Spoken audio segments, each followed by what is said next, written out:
আজকে অপরাজেয় তারুণ্য আয়োজিত যে প্রোগ্রামে আসছি, এই প্রোগ্রামের শুরু থেকে শেষ পর্যন্ত যে বিষয়গুলো আলোচনা হয়েছে সেগুলোর মাধ্যমে আমরা অনেক কিছু যেগুলো আমাদের অজানা ছিল সেগুলো সম্পর্কে আমরা ধারণা পাইছি, যেগুলো আমাদের পূর্ববর্তী কিছু ধারণা ছিল কিন্তু গভীরভাবে উপলব্ধি করতে পারিনি এতদিন ধরে। সেটা আজকের এই প্রোগ্রামে এসে আমার মনে হচ্ছে আমি আমার ব্যক্তিগত জায়গা থেকে পরিপূর্ণভাবে উপলব্ধি করতে পারছি, যেটা আমার ভবিষ্যতের আমার কর্মক্ষেত্রে কিংবা আমার ভবিষ্যৎ সমাজ গঠন কিংবা রাষ্ট্র গঠনের যে চিন্তা ভাবনা সেগুলোতে আমাদের অনেক সহযোগিতা করবে। আসসালামু আলাইকুম, আমি আব্দুল্লাহ নাজিম, আমি ঢাকা ইউনিভার্সিটিতে রাষ্ট্রবিজ্ঞান বিভাগে অধ্যয়নরত আছি।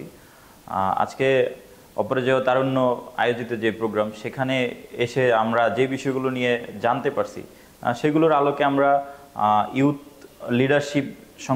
সংক্রান্ত যদি আমরা কিছু বলতে যাই, সেক্ষেত্রে আমরা আমাদের নিজ নিজ এলাকা থেকে শুরু করে আমরা আমাদের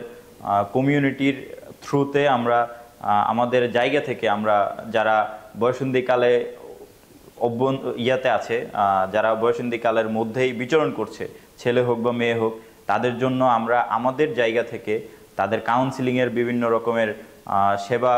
দানের চেষ্টা করতে পারি, বিভিন্ন প্রকারের ক্যাম্পেইন করতে পারি তাদেরকে এই বিষয়গুলো নিয়ে সচেতন করার জন্য। তাদের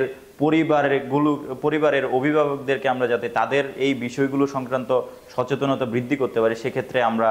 প্রত্যেকটি পরিবারে আমাদের জায়গা থেকে আমরা চেষ্টা করব প্রত্যেকটি পরিবারের সাথে আমরা এই বিষয়গুলো নিয়ে আলোচনা করার জন্য। আর পাশাপাশি আমরা যারা আছি, আমরা বিভিন্ন সময়ে খেলাধুলো থেকে শুরু করে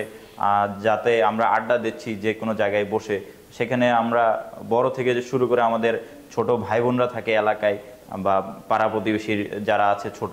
তাদের এই বয়সন্ধিকাল সময় সম্পর্কে তাদেরকে ধারণা দেওয়ার জন্য, তাদেরকে সচেতন করার জন্য, পাশাপাশি তারা যেন এই সময়টাতে ভুল তথ্য না পেয়ে ভুল তথ্যের দিকে এগিয়ে না গিয়ে তারা যেন সমাজের যেই অপকর্ম থেকে বিরত থেকে আমরা তাদেরকে যেন আমরা